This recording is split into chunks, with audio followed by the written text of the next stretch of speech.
Hello and welcome back to East 1 and 2 Chronicles, where we're finally going to be able to take on the first Solomon Shrine boss. Once we bypass the stupid guards. You know, Lord Dallas would fry your stupid ass if he found out what was going on here. And this won't be the last time we fool those idiots either. So, these guys used to be dangerous, now they give us 3 experience.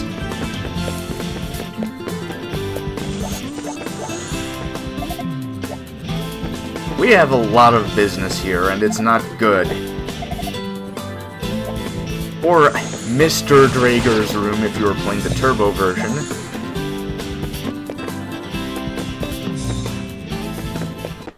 But now we're off to fight the boss. Okay, Druagar can actually be a bit of a tricky boss because you can only hit him directly from the front, and if you equip the Hawk Idol, your fireballs will actually aim towards those little feeler things on either side, which can be destroyed, but you don't actually do any damage to him for hitting. He also moves more quickly than he looks like he does, which means it's actually fairly easy to get trapped. Which is why I'm running away. No wait, that's not how this goes at all.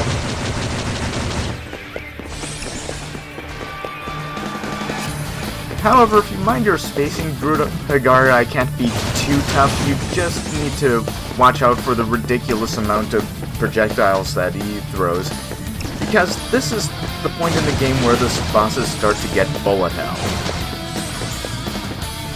Keeping that in mind, however, he won't be too difficult to take down if you keep your mind in the game.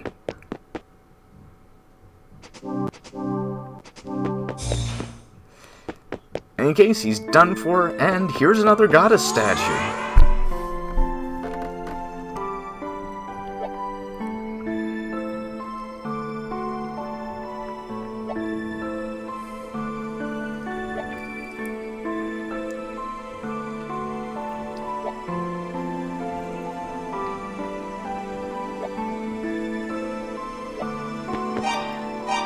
Well, wouldn't you know it, we have a silver pendant.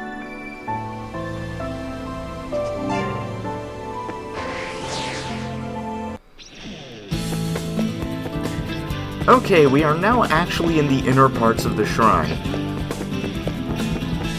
Which means, of course, by video game logic, the monsters get that much tougher too, and more rewarding.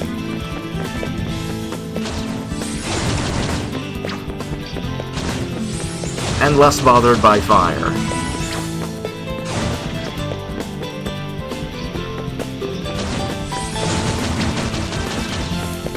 The reason I didn't bother to talk to these guys is that I don't quite remember them having anything particularly interesting or funny to say, but I might be wrong, so you can talk to them in your own playthroughs.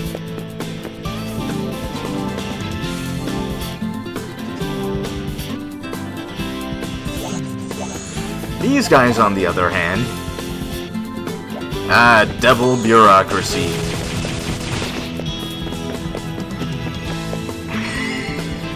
And that's time magic. I try not to use it too much because it uses 8 MP a shot. But, you know, sometimes I mess up and things happen and I get hit by monsters that deal a fairly large amount of damage. But that's really par for the course for Solomon Shrine.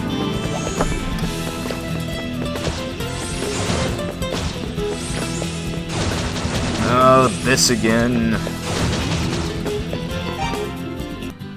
Okay, there we go.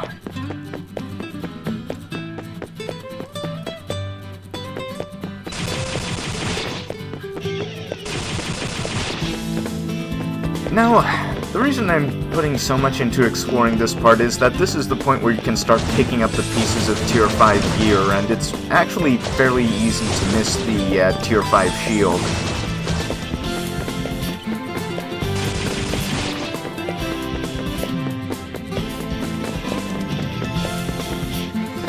By the way, I'm sorry for the delay between parts. My microphone unexpectedly died, so I had to come to an arrangement to get this recorded. Hopefully I'll have my own microphone again soon, but we'll see. That's probably Tarf. We don't want to talk to him right now. We'll need to talk to him later, but we're finally on our way forwards.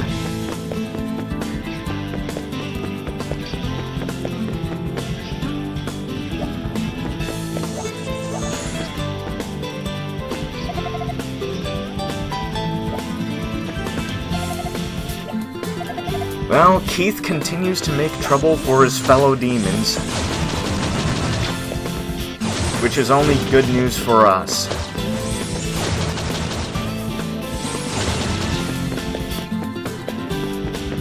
Oh yeah, something I forgot to mention.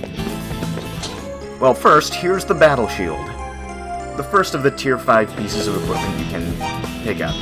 Second is that if you put the Spirit Cape in a place where you'd normally regenerate health, like in the topside areas of Solomon Shrine, your health regeneration speed will increase because the regeneration stack.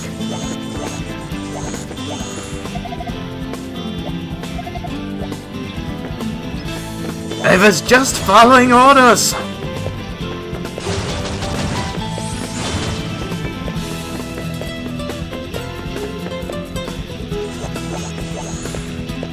Alright, buddy, tell me what you know.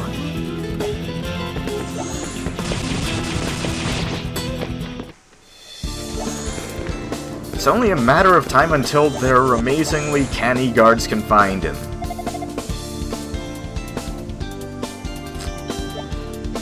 Oh, Keith, you so talented and they are so dumb.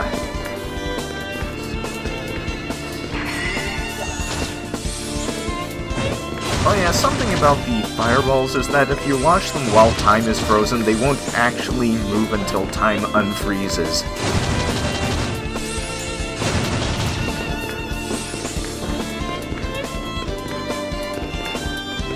Now, Keith is actually in the northeastern part of the shrine. However, it's a bit of a roundabout way to get to him.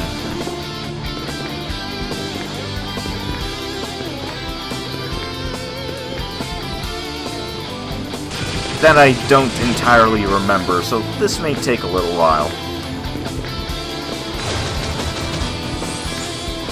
There's something about East that just seems to destroy people's sense of direction.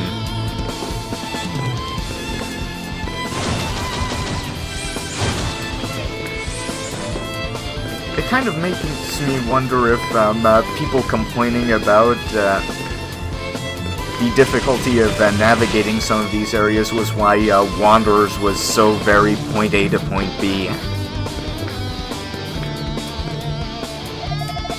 And we finally get to talk to Keith.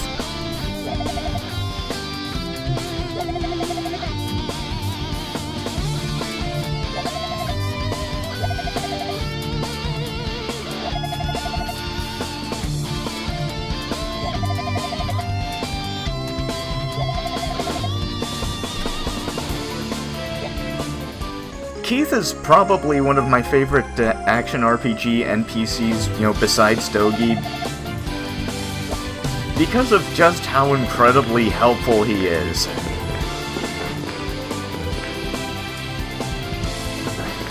It's not like I know you're the hero, but we're trying to do the same thing, so let's help each other out.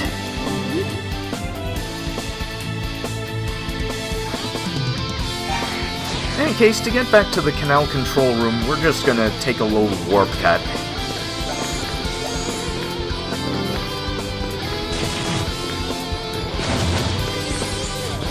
And the octopi continue to hinder us.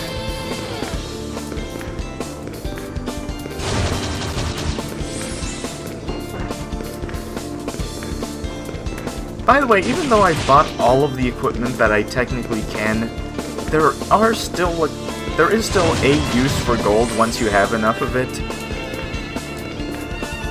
But we have less than half of what we'd need to buy that super expensive item.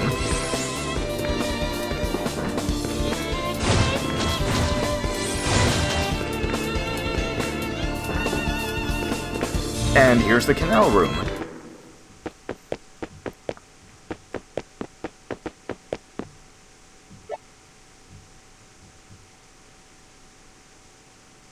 Yes, pull the switch.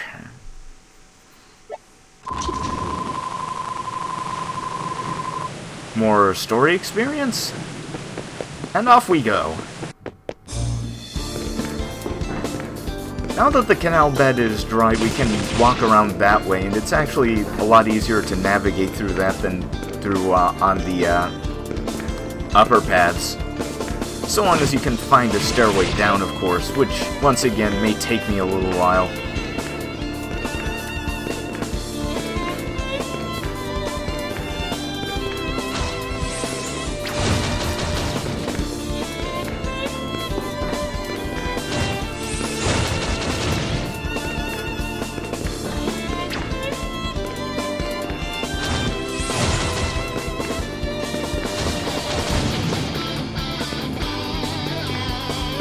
Ah, there we go.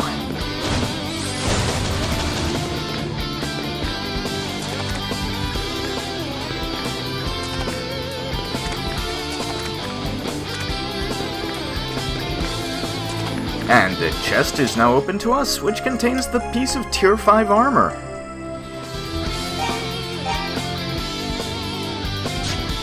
That's right, I'm making absolutely sure I equip that new stuff once I get it.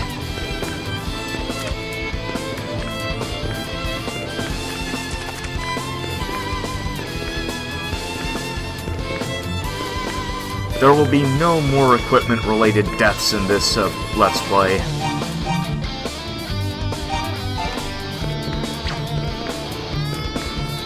Other deaths? Well, that's still wide open.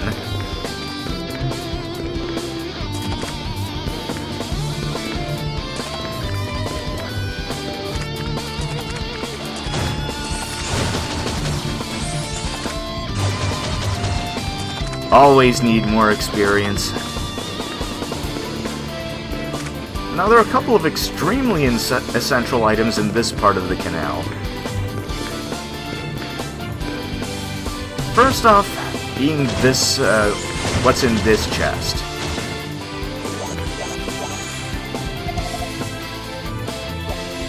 Yeah, whatever, old man.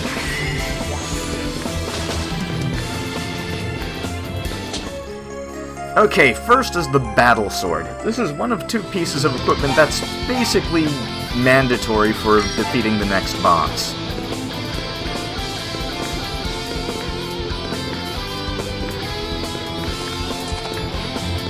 Because, once again, magic is linked to your strength stat.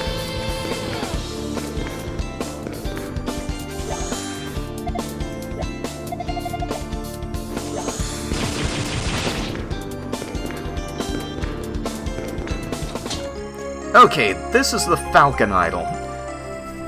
This gives you an improved version of the Hawk Idol's homing projectile, and you'll be seeing a lot of how that works in the next video, because I'm going to be using it a lot against the next boss.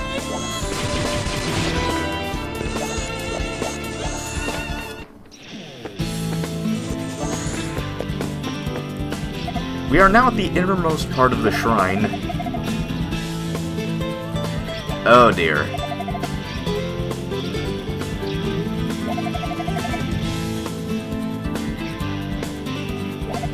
Well, not being tough enough to beat Zava is nothing to be ashamed of.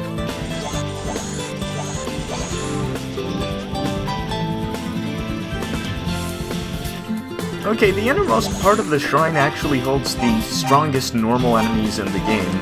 Well, apart from the guards at the entrance to Solomon Shrine.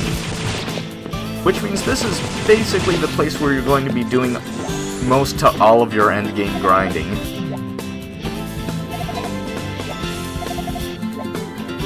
Yeah, feels good, doesn't it?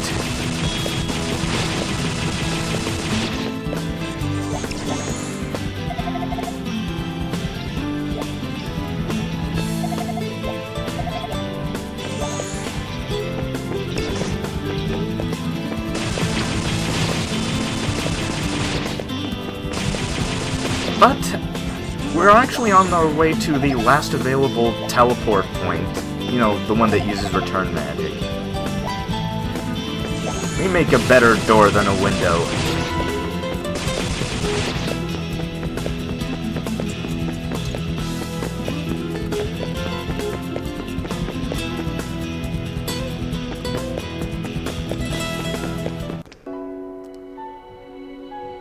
Oh.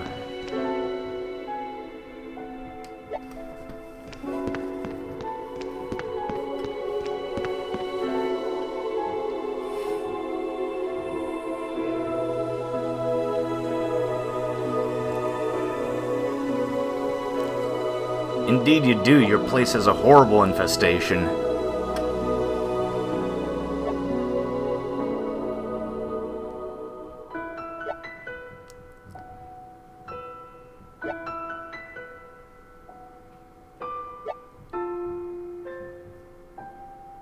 Oh, okay.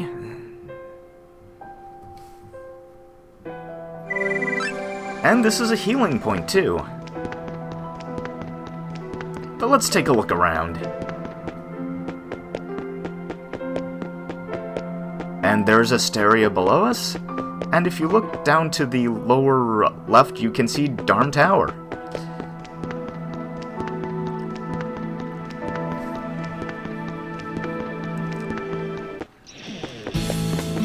So anyway, we need to make our way to the Bell Tower next.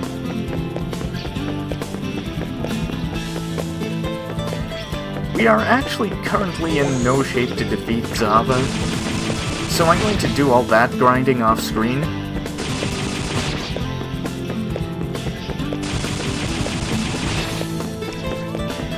Man, just walking from the Goddess Palace to the Bell Tower is a total pain. All these monsters in the way!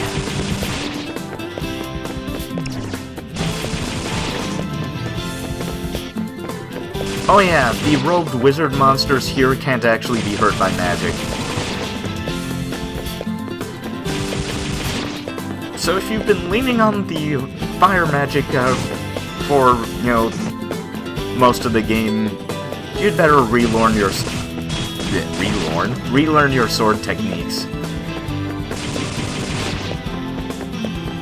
In any case, here's the entrance to the Bell Tower. And next time, when I see you then, we will be taking on Zava, trying to save Maria, and moving on pretty close to the endgame. See you then!